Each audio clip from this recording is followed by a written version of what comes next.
अब तक हमने मल्टीवर्स को ब्रह्मांडों की संख्या की तरह नहीं, बल्कि चेतना की संभावनाओं की तरह देखा। लेकिन अब सवाल बदल जाता है। अगर अनगिनत ब्रह्मांड है, अगर हर निर्णय पहले से कहीं ना कहीं घट रहा है, अगर भाग्य और स्वतंत्र इच्छा दोनों ही भ्रम हो सकते हैं, तो अंत में बचता क्या है? जब सब कुछ बदलता है, तो क्या कोई ऐसी चीज है जो नहीं बदलती? यहीं से शुरू होता है मल्टीवर्स का सबसे गहरा और अंतिम रहस्य। उपनिषद कहते हैं, जो बदलता है वह सत्य नहीं, और जो सत्य है वह कभी बदलता नहीं। अगर ब्रह्मांड बदलते हैं, अगर समय अलग अलग जगहों पर अलग व्यवहार करता है, तो ब्रह्मांड सत्य नहीं हो सकते। तो फिर सत्य क्या है? वेदांत कहता है, ब्रह्मांड नहीं, चेतना मूल है। मल्टीवर्स अगर सच है, तो वह चेतना के भीतर घट रहा है, चेतना के बाहर नहीं। जैसे सपने, सपने में पूरा संसार होता है, लोग, घटनाएं, डर, सुख। लेकिन जागने के बाद तुम पूछते हो, क्या वह सपना सच था? सपना झूठा नहीं था, लेकिन स्थायी भी नहीं था।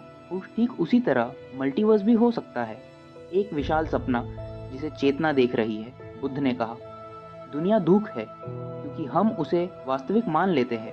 अगर मल्टीवर्स को भी हम वास्तविक मान लेते हैं, तो वह भी बंधन बन जाएगा। लेकिन अगर हम उसे केवल अनुभव माने, तो वह मुक्त कर सकता है। अब यहाँ ओशो की बात आती है। ओशो कहते हैं, सत्य को खोजने की जरूरत नहीं, क्योंकि तुम स्वयं सत्य हो। जब तक तुम किसी ब्रह्मांड की पहचान में फंसे हो, तुम सीमित हो।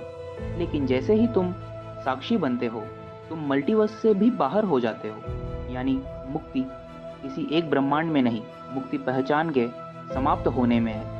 जिद्दू कृष्णमूर्ति कहते हैं, समस्या संसार नहीं, समस्या देखने वाला है।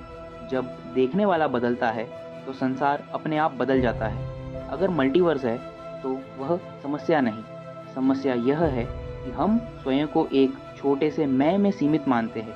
अब विज्ञान भी यहीं आकर रुक जाता है। क्वांटम फिजिक्स कहती है, पर्यवेक्षक के बिना कोई निश्चित वास्तविकता नहीं। यानी ब्रह्मांड तभी निश्चित होता है जब कोई उसे देखता है। तो क्या ब्रह्मांड चेतना पर निर्भर है? अगर हाँ, तो मल्टीवर्स का आधार चेतना है, स्पेस या समय नहीं। अब अंतिम प्रश्न, अगर चेतना ही मूल है, तो मृत्यु क्या है? अगर चेतना ब्रह्मांडों को देख रही है, तो मृत्यु केवल एक दृश्य का अंत है। एक ब्रह्मांड का पर्दा गिरता है, दूसरा उठ जाता है, लेकिन साक्षी वहीं रहता है। इसीलिए गीता कहती है, न जायते म्रियते व कदाचित, आत्मा न जन्म लेती है न मरती है। तो शायद सच यह नहीं कि हम मल्टीवर्स में है, शायद सच यह है कि मल्टीवर्स हम में है।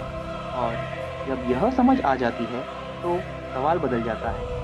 अब सवाल यह नहीं रहता कि कितने ब्रह्मांड है, अब सवाल यह होता है, क्या मैं उस साक्षी को जान पाया जो सभी ब्रह्मांडों को देख रहा है? क्योंकि जिस दिन यह जान लिया गया, उस दिन मल्टीवर्स भी मौन हो जाता है और केवल एक शुद्ध अस्तित्व बचता है।